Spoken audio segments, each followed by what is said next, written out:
So this is the biggest misconception in the world. This is amazing. And we find that 85% of people don't meet the requirements for vitamin D. Thing says omega-3, be very careful.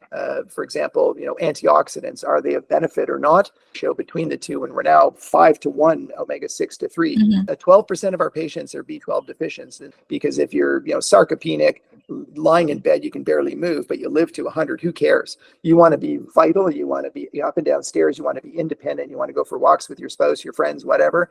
Yeah, I learned a lot from you, Mark. You're a former athlete, right? And then you become medical doctor and also researcher. Can you give us a little bit background about yourself? Sure. Well, thank you very much for the introduction, and it's a pleasure being here today. Yes, I'm a medical doctor. I'm in the Department of Pediatrics, which is kind of weird to be talking about aging, but I've spent my life as a neurometabolic and neurogenetic specialist studying children and adults who have mitochondrial disease or other genetic diseases that affect the nervous system. And of course, skeletal muscle, which we're talking about today, is critical. So folks with muscular dystrophy, inflammatory muscle diseases, et cetera, we diagnose and treat these individuals. So I've spent my life trying to find ways to either improve muscle strength or function and improve this lovely powerhouse of the cell called the mitochondria, so that we have more energy for our cells and systems. And we've done all sorts of clinical trials, basic science research to try and help our patients. But of course, it applies to all of us who are aging. So the mitochondrial disease that we all have is human aging. And obviously, as we're going to talk about today, sarcopenia is a big issue and mitochondrial dysfunction is a big issue. So treating those conditions in our patients helps us understand aging, and vice versa. We can take what we learn from aging and provide it back to our patients. So you also mentioned that I was an athlete. I think any of us who were athletes hopefully are still athletes. And the goal with sports and activity is to be active your whole life. So I have, in fact, competed for Canada at the professional level in ski orienteering. I've represented Canada as well in winter triathlon. I've also traveled all over the world for adventure racing. I've raced in cross-country skiing, duathlon, ski orienteering, and still a little bit active. Obviously, my mitochondria have declined, as has my VO2, which we'll talk about. And but of course, I still train 7 days a week. I've run over 100,000 kilometers, and try to stay active and practice what I preach. What is sarcopenia? So sarcopenia, it really refers to sarcopenia, so paucity of flesh. And it predominantly reflects muscle loss, both in terms of size and function. Now, the two usually go together, but really what we care about at the end of the day is functional impairment.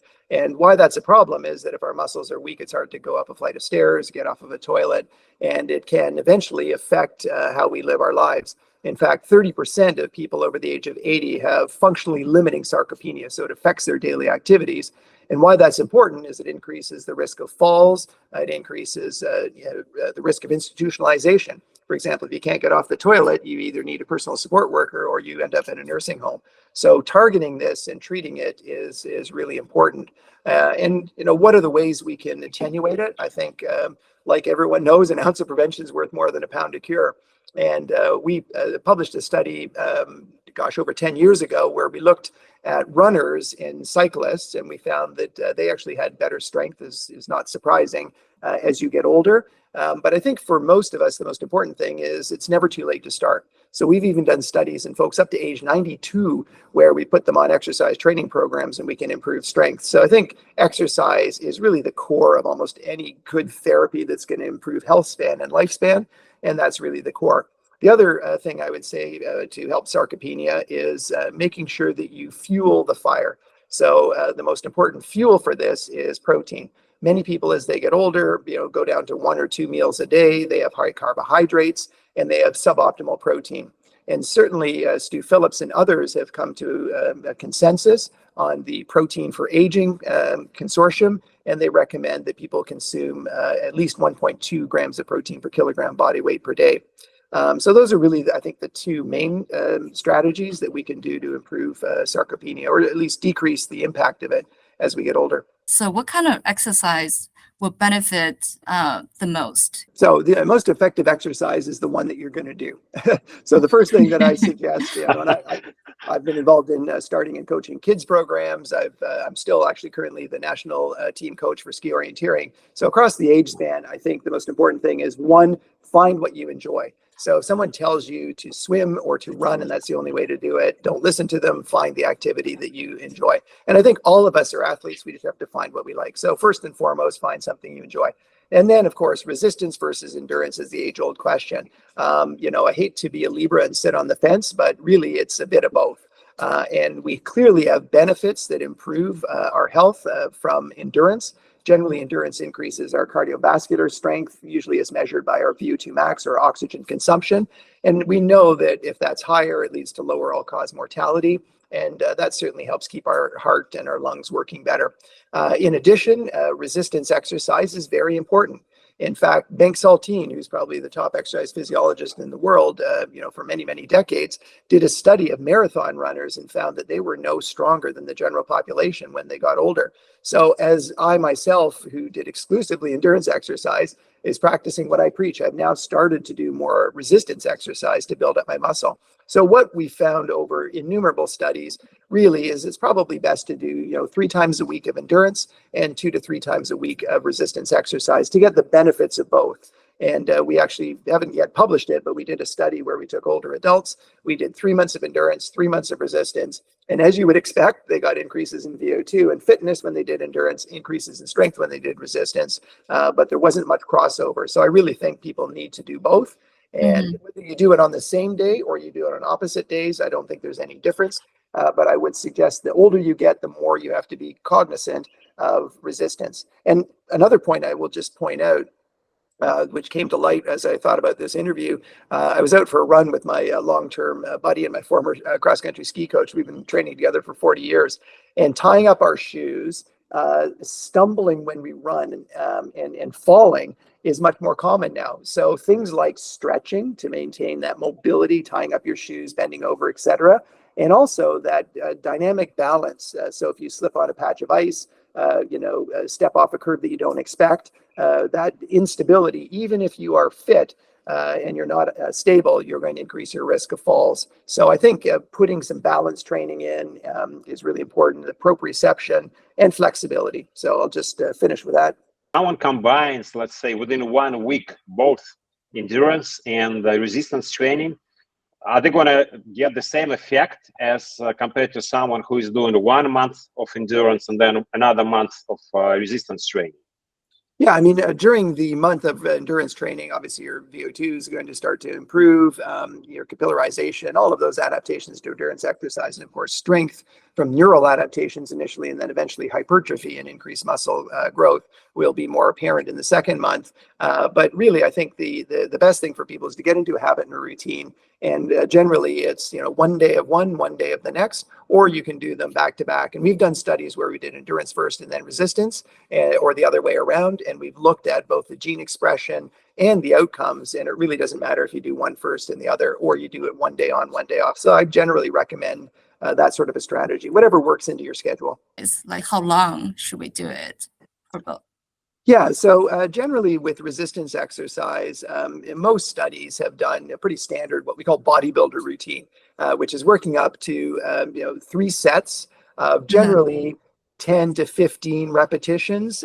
So what I mean by that is by the time you're doing your last one, it should be fairly hard to do. If it's too easy, you're not going to get the stimulus.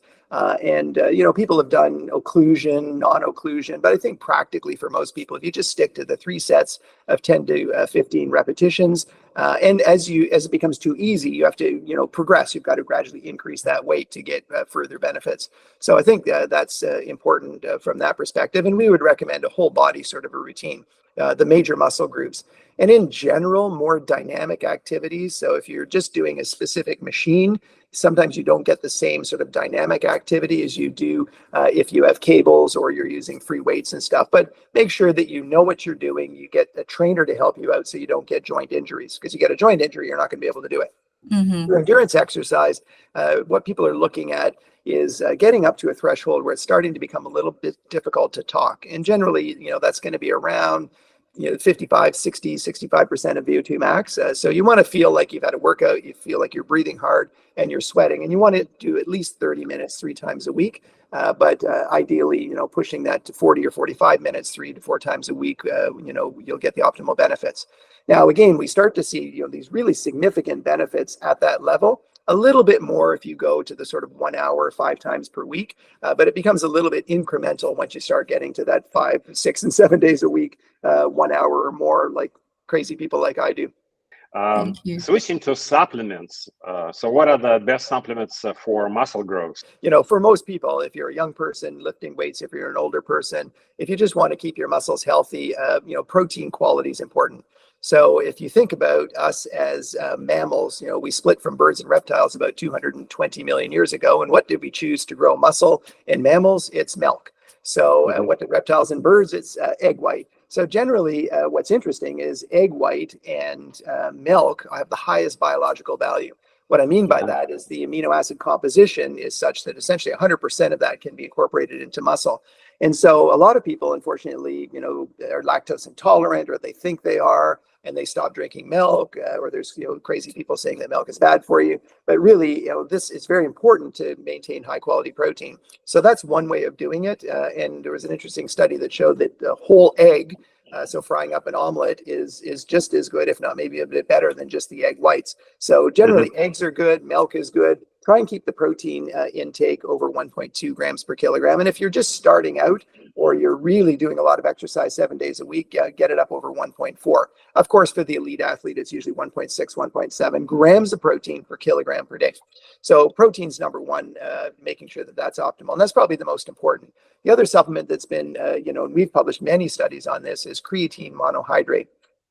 So creatine is normally present in meat and fish. So if you have a high meat or fish intake, you know, you're probably getting enough, especially in certain areas around the Baltic Sea where there's a lot of herring, which has high creatine. But for most of us, taking 2 to 3 grams of creatine monohydrate is very safe. It's been shown in many studies, and probably 20 million people around the world are doing that to help to improve muscle mass. And we've certainly published many studies where we've used creatine or placebo over a 4 to 6 month period of weight training in older adults, and found that the muscle mass and the strength gains were better when they took creatine. And then the next thing that I would suggest for most folks is, you know, identify and treat deficiencies, especially as you get older. So in North America and in most, you know, northern latitudes or extreme southern latitudes, you don't get as much sun exposure. And we find that 85% of people don't meet the requirements for vitamin D, and 15% are severely deficient. And that alone, I see people in the clinic who come in thinking they've got a muscle disease, and it's just severe vitamin D deficiency. So don't miss that low-hanging fruit opportunity. So generally, you know, we recommend that most people take 2,000 units of vitamin D, good quality protein, creatine monohydrate, you know, starting in middle age and continuing 2 to 3 grams per day. You know, if you're really working hard, maybe as high as 5, but definitely no higher than that. I think those would be the general supplements. And of course, there's other things that we could talk about. For example, you know, antioxidants, are they of benefit or not? In general, single antioxidants have really been shown either to have no benefit or to, in some cases, with vitamin E and vitamin C, attenuate the benefits of exercise.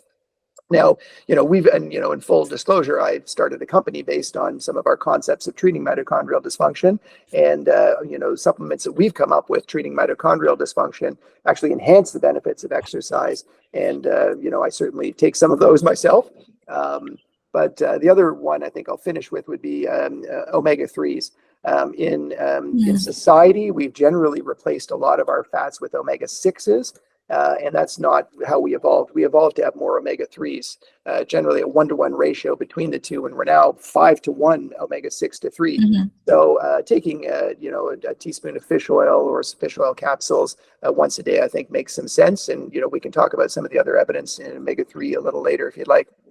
For those who are lactose intolerant, are they okay to replace milk with yogurt?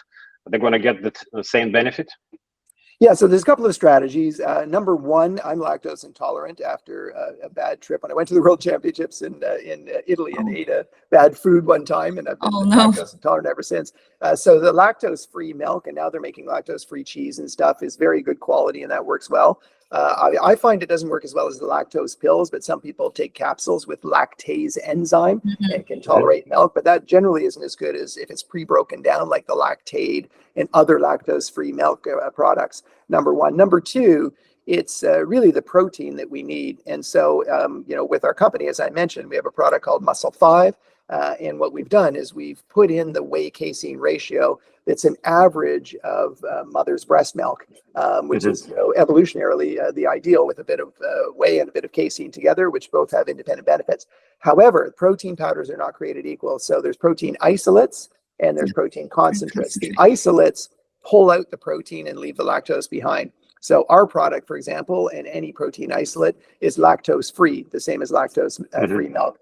But cheap people pay twice, right? So if you look for the cheapest quality protein on the shelf, often it's not an isolate, it's a concentrate which still has the lactose.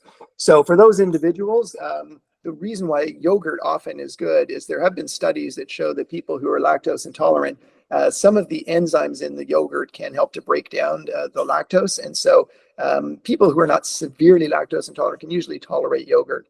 But I would recommend the isolates of both whey and casein, right?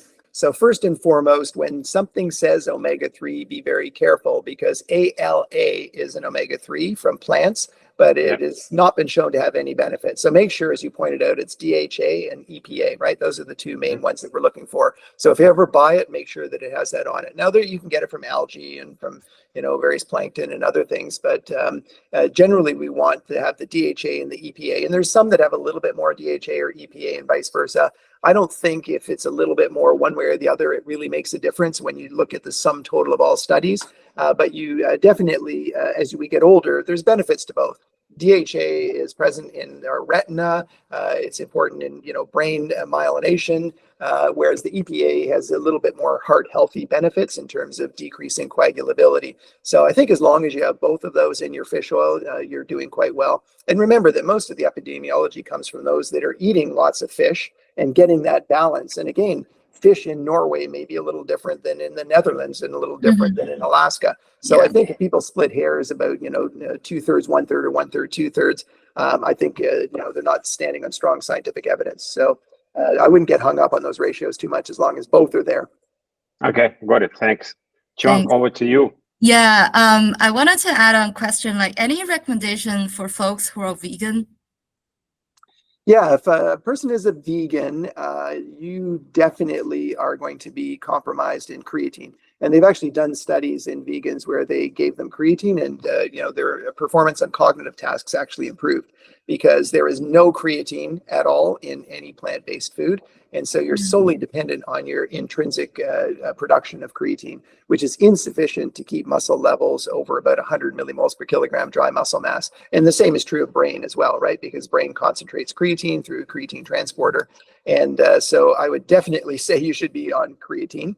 I would also say seek help of a professional, because to try and get that balance of the essential amino acids from plant-based foods can be really a challenge for individuals. And if you're not doing it with professional support, you're probably going to be suboptimal in your protein. It's a lot harder, especially as we get older. And certainly if you're over 65,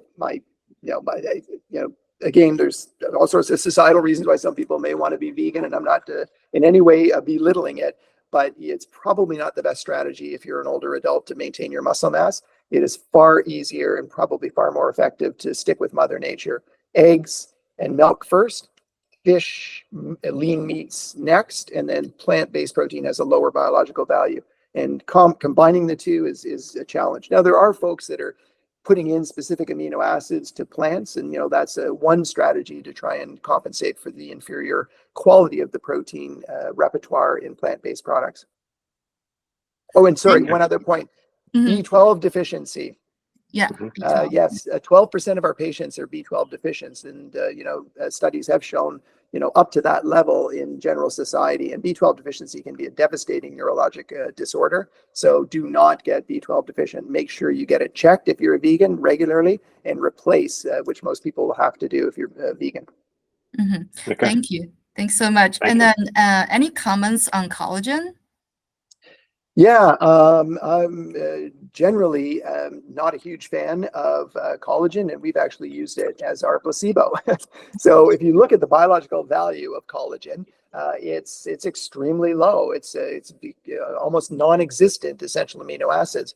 Now there's companies, which I won't state the name, that have said that and they said, oh look, the collagen, if it's hydrolyzed in different ways is somehow Mhm. better. But at the end of the day, the amino acid composition is what the amino acid composition is. And giving collagen versus a true placebo, of course, you're going to respond to that amino acid and have some benefit. But that's not the comparison. The comparison is collagen to something else. And so in all of our studies, so the first one actually I wasn't involved in, it was Stu Phillips in 2017 used whey protein, and they used collagen peptides as their comparator, 60 grams of each, and the increase in muscle strength and muscle mass was much greater. I thought that the study was interesting, and it was a lot of the stuff I was going to use. So we actually purchased it through our company called Stay Above Nutrition, Exerkine Corporation. And then I used the Mother Nature twist by getting the sort of mother's milk ratio of whey to casein. And again, we went head to head against collagen peptides from this company that's purporting these are great for sarcopenia. And we found that the milk-based protein with the creatine was vastly superior in terms of increasing muscle strength, physical performance function, and even cross-sectional area of the muscle. Cool. Awesome. Thank you. Any supplement that you take for yourself? Yeah, so I've always taken vitamin D because, I live in northern climate and I don't want to get, I had skin cancer. I've had 2 melanoma operations. Oh. So I'm trying to limit my sun exposure. And as a consequence, my vitamin D levels are low. Plus I, love skiing. I'm up in a northern climate. So I take 2,000 units of vitamin D every day. I take a balanced multivitamin. Sometimes, I'm traveling a lot and I don't always get the perfect food. And so I take a balanced multivitamin. I make sure there's lutein in there. We know that 30% of our population will develop macular degeneration. There's some evidence from the AREDS2 study that lutein is probably the most important component. So I take that balanced multivitamin with some lutein in it. I take now, based on Stu Phillips' work and Graham Holloway's work with fish oil and immobilization, I take a full tablespoon of fish oil every day. And it's so easy to take. I just don't even know I'm taking it. So that's good. It does certainly has helped my skin for sure. And then in addition, I take creatine. So I take 3 grams of creatine every day. And again, I've been on that now for a couple of years now that I'm getting older and sarcopenic. And then the final thing I take is a product that we've created called Trim7, which comes from our mitochondrial core concept that we used in 2007 to treat our mitochondrial patients. And, because I was developing a cataract, I've got gray hair, obviously, and lots of wrinkles. So I've started to take this Trim7, which really is alpha lipoic acid, CoQ10, vitamin E, green tea extract, beetroot extract, and forskolin, which is a mint extract. So I take a half a dose with my breakfast every morning. And then I take whey protein with casein, this Muscle 5 product that we've created. So I take 20 grams of protein with my breakfast. And then, of course, I try to have a very healthy breakfast and supper every day, tons of salad. I always have some sort of meat or fish product. I always have milk and lots of berries, lots of fruits, lots of whole grain breads and cereals. That sounds really healthy. Yeah. And it's not boring. I still have beer and I still have my chocolate. So what are the greatest misconceptions about weight loss? Yeah, I think the biggest misconceptions about weight loss is that any loss is good loss. And so, unfortunately, the FDA, Health Canada, and pretty much every regulatory body in the world only looks at weight. And so when you look at, the incredible data from all these GLP-1 receptor agonist medications, Ozempic, Wegovy, and others, it's weight that they're looking at. And it's pretty clear now that, these companies have sort of, hidden or attenuated the data to show that, in fact, you lose a lot of muscle. So for an older adult, when they lose weight, if you're losing 20 to 40% of that loss is skeletal muscle, which is what we're seeing with many of these products. That's an issue. So we've found a way to prevent that loss, and we've patented it just 2 weeks ago. Wow. But the strategies people are saying are increased protein and resistance exercise, which kind of makes sense from what we've talked about today, since those are the most effective. And that makes intuitive sense, but it depends on the type of protein. For sure. I don't want to, tout our stuff, but, certainly that Muscle 5 product clearly worked, whereas the collagen peptides did not benefit. When people were overweight, even though they lifted weights, they actually became more obese, and they actually lost muscle mass, in contrast to taking the creatine with the optimal milk-based protein. So it depends on the protein that you're taking. So that's number one. I think the second thing with weight loss, and again, it's being promoted by, I've got The Economist here. I don't know if you can see this. Yep. So what does that tell you about weight loss? Eat, inject, repeat, and then they've got a hot dog. So the problem here is, the top magazine in the world is telling people, don't worry about what you eat, just take Ozempic and you've cured obesity worldwide. Absolutely. That's a good one, huh? These are wonderful drugs. They're amazing. But if you were to just take Ozempic and eat highly processed food, lots of sugar, drink too much alcohol, and not be having whole grains and fruits and vegetables, you're not going to be a healthy individual. You may well lose weight, but you've got to look at body composition. You've got to look at other factors. So what you eat is very important, and I think eating as close to nature as you possibly can still is important. And the other issue too is that a lot of folks that I've been involved with in the obesity field say exercise is useless, it does nothing, and people say that there's certain hunter-gatherers and all sorts of different reasons why they say exercise is not good. But keep in mind that from a weight loss perspective, we've even shown as well, sometimes when you exercise, you don't lose weight, but you get a lot of other benefits. We get increases in VO2 max, we get increases in lung capacity, we get increases in strength of collagen and muscle fibers. There's so many other benefits that one gets. So I think that's a big issue with weight loss, is people say, don't worry about exercise, it's not going to help you. It won't if you don't eat properly, but there's so many other benefits to exercise. That I think those are a couple of the myths. So those are just a few of the big ones, I think, that have really come to light with the incredible development of these GLP-1 receptor agonists, which are helping many, many people, and they're great drugs.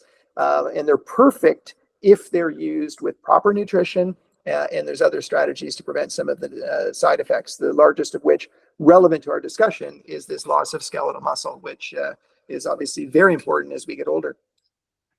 Okay, got it. Thanks. Chong, over to you. mTOR signaling, if we inhibit that, we get the preventive age longevity benefit, right? So I sort of feel like, this is kind of like against some of the theory that we need a lot of protein, right? So we need protein when we age. So what is your takeaway of this?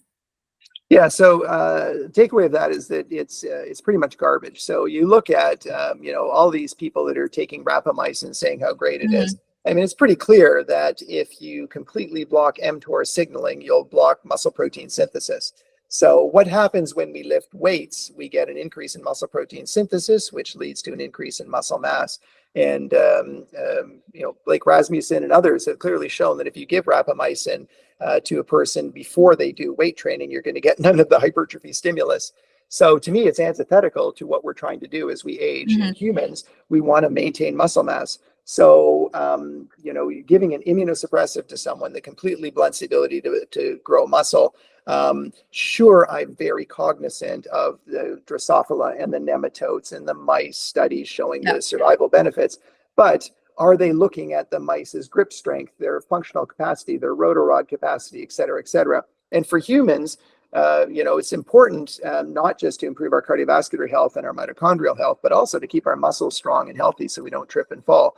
So I think that it's a huge disservice to be promoting these drugs off-label use based on Drosophila and other stuff saying that you can extend there's a million things that will extend lifespan in nematodes and Drosophila, but are they safe? Are they ultimately what humans need to improve health span, which is the thing that we really care about?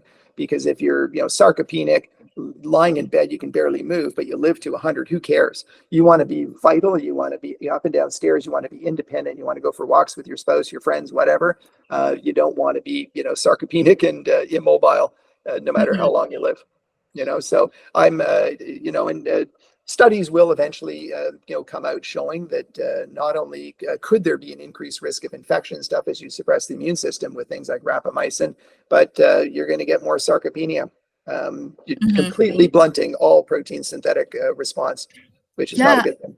I feel like prolonged calorie restriction might not be helpful, but like if we do like intermittent fasting, so Okay. when you restrict and then refeed, right? When Right. you refeed yourself, then you can promote the muscle growth, right? So Yeah. yeah, and then when you like doing the fasting and then you actually turn on autophagy, that might be benefit. So if you Right. practicing that, that might Yeah. be better than prolonged restriction. Right, exactly. Very so that gets to an excellent point. So taking something like rapamycin inhibiting protein synthesis, I don't think is a good idea.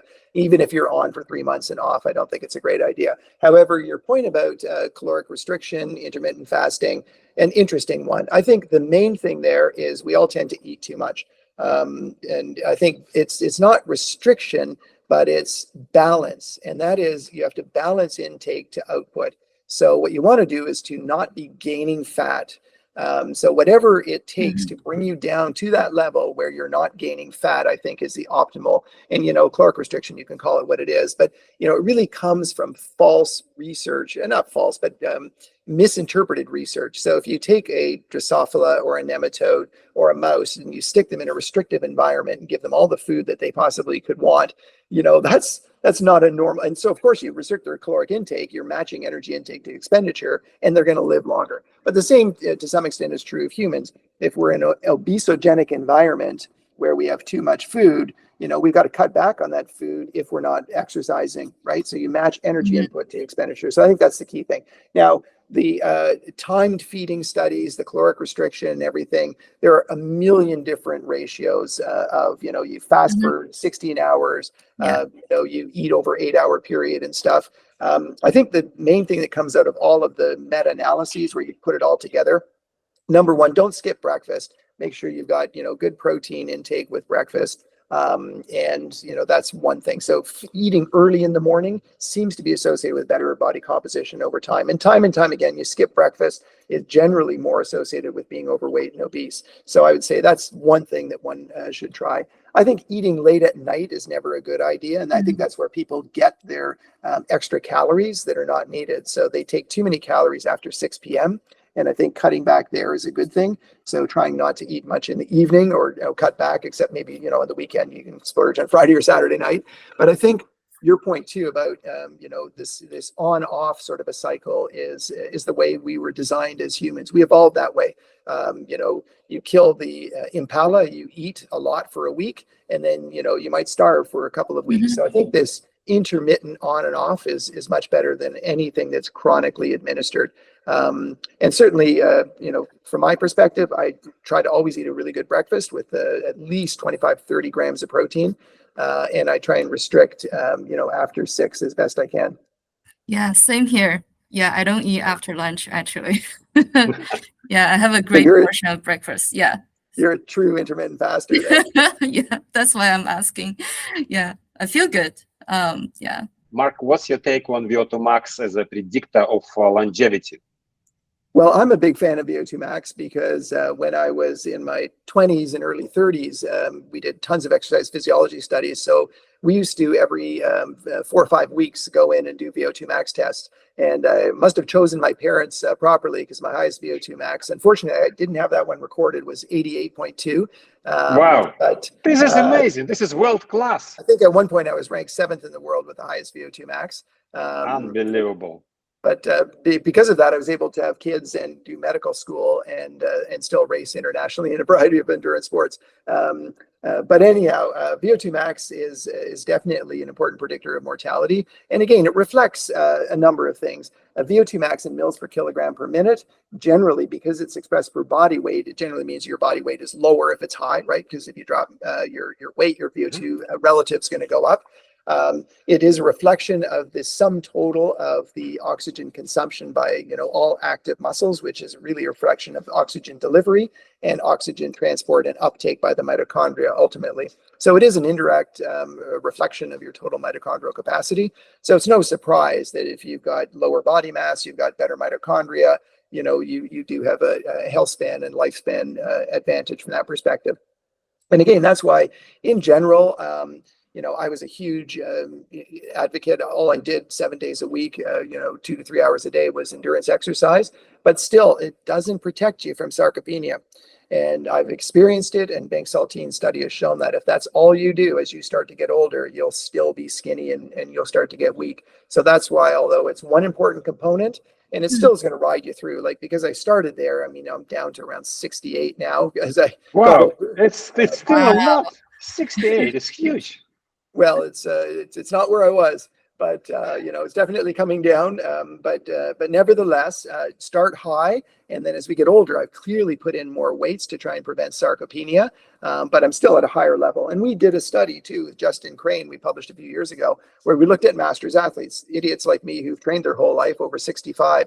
The VO2 max was higher in those individuals than sedentary 20 to 25-year-olds. So, it's important to start, and do lots of endurance stuff when you're younger and middle age, and then titrate in that resistance as you get older. The next question is on hormone replacement therapy, HRT, pluses and minuses. And so what is the safe age to start doing it? Yeah, it's an important point. I shouldn't be saying this about my wife, but going through menopause, she definitely noticed the muscle loss. And innumerable people that I've talked to, we were all athletes. We're now into our 60s, but going through their 50s, many women when they go into menopause, in addition to the hot flushes and other things they experience, there is a muscle mass loss that most of them experience. And there's been a big change in the last year or so, certainly in the Canadian Society for Obstetrics and Gynecology, where the taboo for hormone replacement is now, well, look, if you have symptoms, you should replace. And I think that's because we have more physiologic types of hormones now. And certainly the estrogens and the progesterones are much lower concentration. Many of them are topical. So you're actually getting 17 beta estradiol rather than going through the liver and getting various, I shouldn't say false, but artificial forms of estrogen. And the consensus generally now is if it's low and you're having symptoms as a female, it makes sense to replace. Of course, you've got to take into account breast cancer risk if that, was high in your family, or you've had breast cancer and or ovarian and uterine cancer. But all of those, talk to your obstetrician gynecologist and consider that. For men, the andropause, when our testosterone levels start to drop, again, get them checked. And there's clearly studies shown, Bassane is the last name of the senior author who did most of the research on hypogonadal men, showing that if you're hypogonadal, you don't get the same response to resistance exercise. And if you bring that person to a eugonadal state, they get better muscle hypertrophy. So I think in general, again, if you've already got pre-existing prostate cancer or prostatic hypertrophy, they're knocking your prostate or your testosterone down to zero. So those people wouldn't be a candidate, but talk to your urologist and your endocrinologist. And if your morning levels are very low and you're lethargic, weak, and you want to improve your muscle mass, I think replacing to a physiologic range is a reasonable strategy, especially based on the excellent work by Bassane's group in older adults who are hypogonadal. Okay, got it. Amazing, thanks. So to summarize, if we summarize the whole list of things which we talked about, so what are the top 3 things which people should do as they age to protect their muscles and to limit the effect of sarcopenia? Yeah, I mean, there's no question that resistance exercise and endurance, number 1. Number 2, make sure that your protein intake is more than 1.2 grams per kilogram per day. And then number 3, identify and replace any deficiency, whether that's vitamin B12, vitamin D, iron, hormones, estrogen if you're a woman, testosterone if you're a male. So I think those would be the 3 top things that I would recommend. Okay, got it. Thanks a lot. Excellent. Yeah, that was this is really fun. Educational. I feel like, yeah, I learned a lot from you, Mark. Yeah, thanks so much for being with us. Yeah. Oh, you're welcome. It's my pleasure.